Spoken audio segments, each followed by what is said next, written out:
Hello, beautiful people. You're welcome back to the channel. I'm your girl, Joanna. May God bless you as you always stay tuned.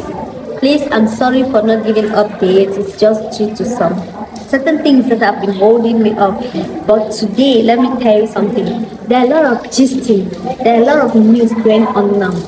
Guys, can you imagine that most of Prophet TB Joshua's accusers are now begging?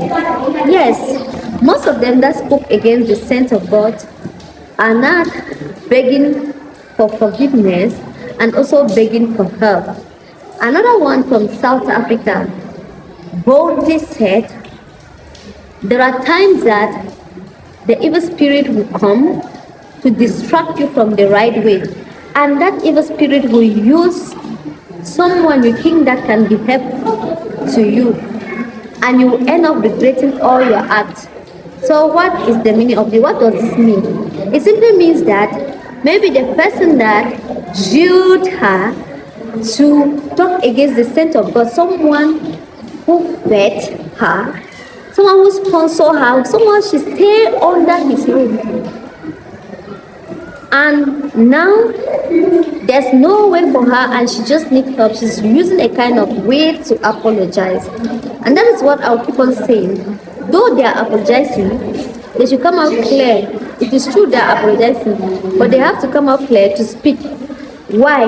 Because they lied against the scent of God to the whole world. If you are using a kind of canny way to apologize, many people will not understand. So they need to come out clear to apologize for the damage they have caused. Guys, what do you think about this?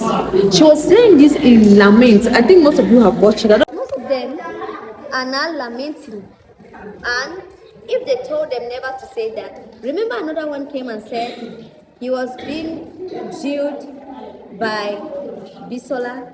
That Bisola just called him up and started saying, no, we have an interview, and he said, okay, and just went. So you see, I first of all said the allegation was baseless, and now we are coming to understand that everything they said were lies.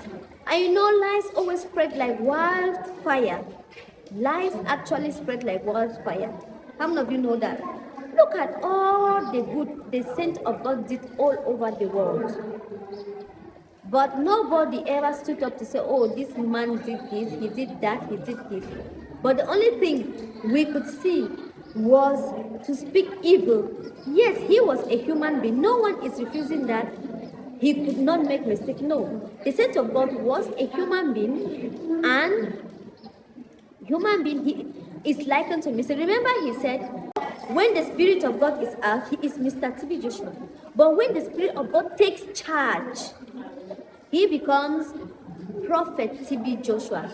Meaning, when he's in his human form, he is like a normal human being. But when the Spirit of God takes charge, he becomes a saint of God. And that is how we have to look at most of the men of God.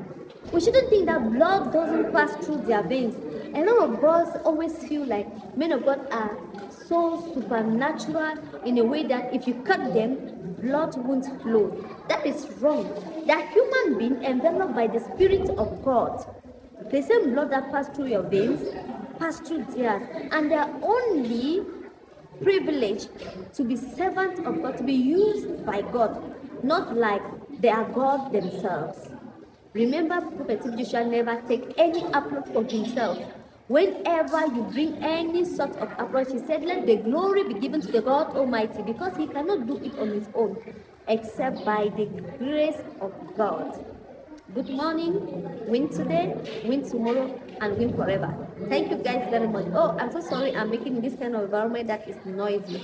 Please, I will bring it update to you every minute and every second. Always turn on your notifications so that you'll be able to watch our vlogging video too. Thank you so much. If you're seeing my face for the first time, please subscribe. I share gospel related content here, and I also show you places all over the world. Bye bye. See you soon. I love you.